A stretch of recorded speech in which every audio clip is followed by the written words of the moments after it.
Bonjour, Gilles ici pour Ciné Techno. Je vous parle du Blu-ray de A Story of Floating Weeds et Floating Weeds. Les films de Yasuhiro Ozu sont distribués par Criterion et mettent en vedette Takeshi Sakamoto, Nakamura Ganjiro II et Shoko Dida. Sorti en magasin le 7 mai 2024.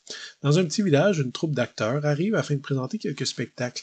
Le chef du groupe retrouve dans le village une ancienne flamme avec qui il a eu un fils, mais le fils ignore l'identité de son père et le prend plutôt pour un oncle.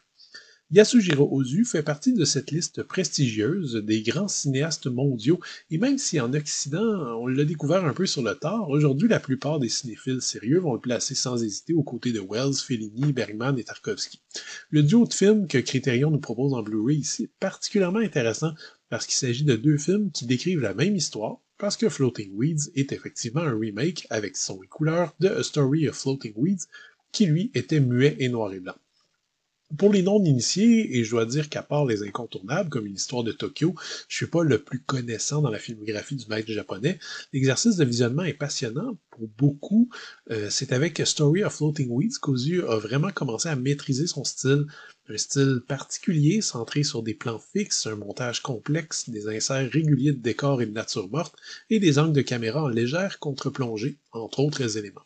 Il y a chez Ozu cette volonté de travailler aussi avec le temps ou la perception du temps qui est vécu par le spectateur, mais contrairement à ce que faisait par exemple Tarkovsky, cette démarche vise ici plutôt à rendre son travail plus fluide, plus zen, à défaut d'un autre mot.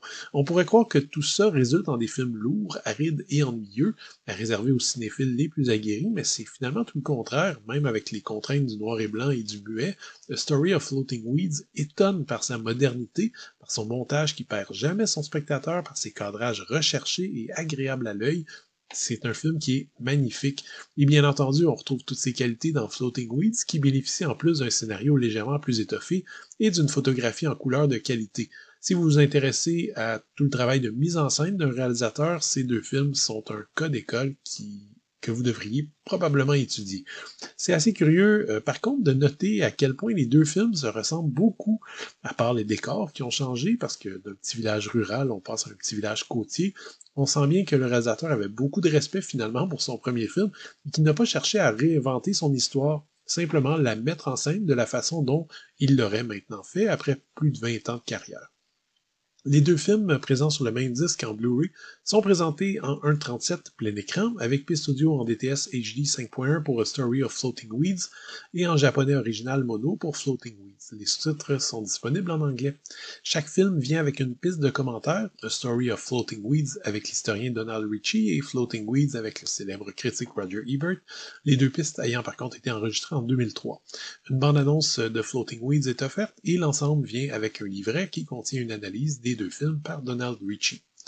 L'édition Criterion en Blu-ray de Story of Floating Weeds et Floating Weeds vaut amplement le détour selon moi. La restauration en haute définition est excellente et sera probablement la meilleure façon de redécouvrir ces classiques du cinéma japonais à la maison pour un bon moment encore.